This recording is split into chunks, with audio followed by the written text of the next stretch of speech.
A young woman on her way home is walking down a city street. And like most nights, downtown empties out after the workday ends, leaving the streets quite deserted. She hates when she has to close the store and walk alone to the bus stop. However, she's excited that in a week she'll be starting a new job in the same neighborhood where she lives. She just has to endure these last few nights, closing the store in the evening and having to walk alone to the bus stop. Her most immediate concern is that her music suddenly stopped. The young woman picks up her phone to check. Dead battery. She hates it when that happens. Now she would have to spend the whole bus ride staring at nothing. Through the window, she hears a noise. What was that? The woman looks up. She saw someone. Something on the other side of the street is in the dark, and all she can see is a large, shadowy figure. She doesn't look for long and starts walking again, picking up the pace a little. She can hear the sound of footsteps and glances over her shoulder.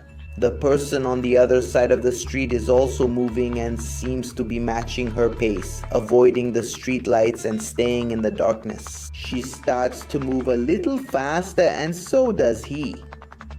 The young woman holds the pepper spray in her pocket. She doesn't know what this person is doing or what he wants, but she's already prepared for whatever comes. She keeps walking and looks again. He is crossing the street to get closer. The young woman rushes into an alley, running as fast as she can. Duke can. She looks back, afraid of what she might see, but there's no one there. She keeps running, reaches the bus stop, and finally stops. She tries to catch her breath and looks at her watch. The bus should be arriving now. Around her, she doesn't see any sign of a bus passing by. Everything is deserted. And to make matters worse, the shadowy figure is coming out of the alley, heading toward her. She pulls out the pepper spray and puts her finger on the trigger. The shadowy figure keeps moving toward her. When suddenly the dark street is lit up, the woman looks back to see her savior. It's the bus. She turns to see the shadowy figure, but he's running off into the alley, man. It's like the light is pushing that crap away. The woman lets out a sigh of relief and finally allows some of the tension in her body to be released. When she gets on the bus, she feels immense relief. I've never been so happy to get on the bus, she says to the driver while swiping her card. The driver doesn't respond. In fact, he doesn't even look at her, so she goes to sit somewhere. The bus is pretty empty, and she chooses to sit in the back by the window as the bus pulls away from the stop. She could almost swear she saw the shadowy figure standing in the alley looking at her. The bus goes through the empty city streets while the woman looks out the window and tries to calm her heart with deep breaths.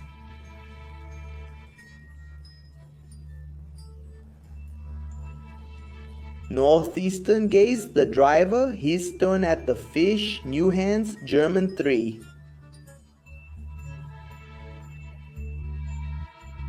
Who's there? Rounded song I appreciated. Rounded learning that you heard. I'm getting off here. Still no reaction from the driver.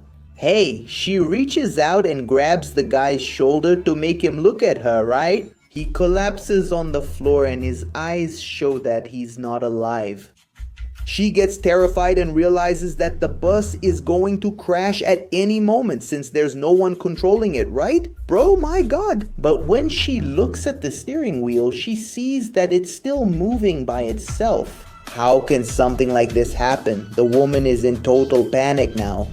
She screams and bangs on the door, but it won't open at all. She looks at the other passengers, man, and everyone is the same. Driver, man, it looked like those guys there were dead. Man, my god, what madness. The bus keeps speeding up and the young woman doesn't know what to do. It must have been going about 200 kilometers per hour. My partner turns the corner sharply, throwing her against the wall, and at that moment, one of the passengers falls on top of her. And she can see, guys, that they haven't been there for a long time. The bus finally goes to a deserted area of the city.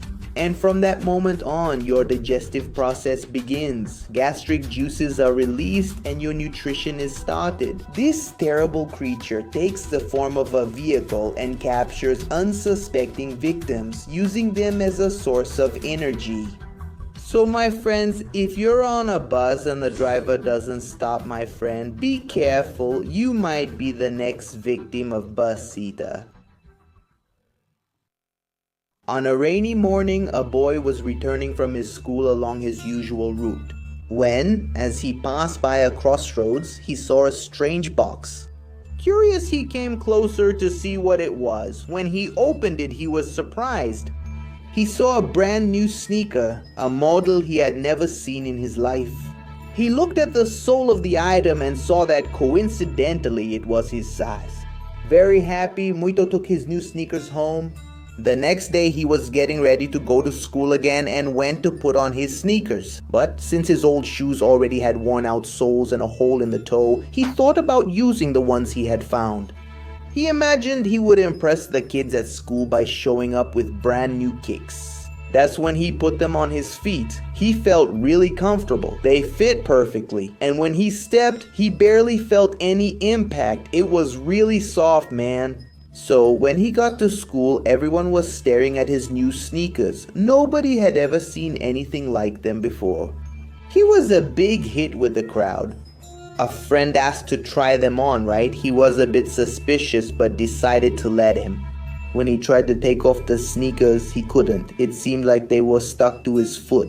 He thought it was strange but ended up joking with his friend, saying that the sneakers didn't want to let him go. But what the boy didn't know was that the sneakers were actually a creature, one that acted like a parasite. After someone wore them, their inner walls started to secrete a sticky substance that made it impossible for the person to ever take them off their feet. Since we sweat, we end up causing foot odor because of the bacteria that grow there. This creature feeds on that. After a few months of someone wearing the sneakers, the creature ends up consuming the rotting flesh that's there, until the final moment when only bones are left. The only way to get rid of this creature is to step on hot coals. Dude, that's right, you know? After the bonfire, those embers are left there. So, in the end, this is a parasite, right? And it needs to be removed before it becomes too real. So, my friends, be careful.